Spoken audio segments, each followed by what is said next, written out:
ইউনিভার্সিটির প্রফেসররা যারা এই ধর্মতত্ত্ব নিয়ে সাবজেক্ট ভুলে গেলাম, তাদের সাবজেক্টটা ছিল ওয়াই ইসলাম ইস এত প্রসার হচ্ছে, কেন ইসলাম গ্রহণ করছে। এটা বলার পরপরই আমি, সরি ফর মাই ল্যাঙ্গুয়েজ, একজন শ্বেতাঙ্গ উনি বলার পরই একটা শর্ট দেখালেন বিবিসিতে, উনি নামাজ পড়ছেন। তারপরে তাকে প্রশ্ন করা হচ্ছে why you have taken Islam. তখন উনি বললেন, ওনার পরিচয়টা বললেন, উনি একজন fire worker, high rise building এর ফায়ার ওয়ার্কার। যারা ফায়ার ওয়ার্কার হয় এরা একটু মানব কর্মী হয়, মানুষকে খুব ভালোবাসে এরা। উনি বললো যে আমি একটা আয়াত পেয়েছি, এই আয়াতের কারণে আমি মুসলমান হয়েছি। কি সেই আয়াত? যে আয়াতটা আমাকেও পাগল করে দিয়েছে।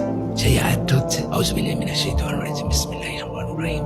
এই কারণেই বনি ইসরায়েলের উপর আমি এই বিধান দিলাম যে নরহত্যা বা পৃথিবীতে ধ্বংসাত্মক কার্য করা হেতু ব্যতীত কেউ কাউকে হত্যা করলে সে যেন পৃথিবীর সকল মানুষকে হত্যা করলো। কেউ কারো প্রাণ রক্ষা করলে সে যেন পৃথিবীর সকল মানুষেরই প্রাণ রক্ষা করলো।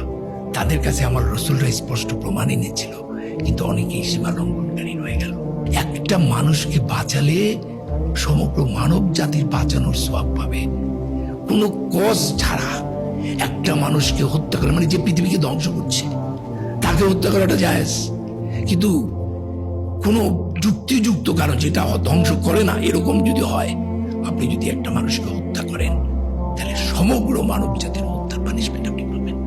ওই ফায়ার ওয়ার্কার বলতেছে যে একটা মানুষকে বাঁচালে যদি সমগ্র মানব জাতিকে বাঁচানোর সওয়াব পাওয়া যায়, এত বড় আয়াত আমি কোনো গ্রন্থে পাইনি।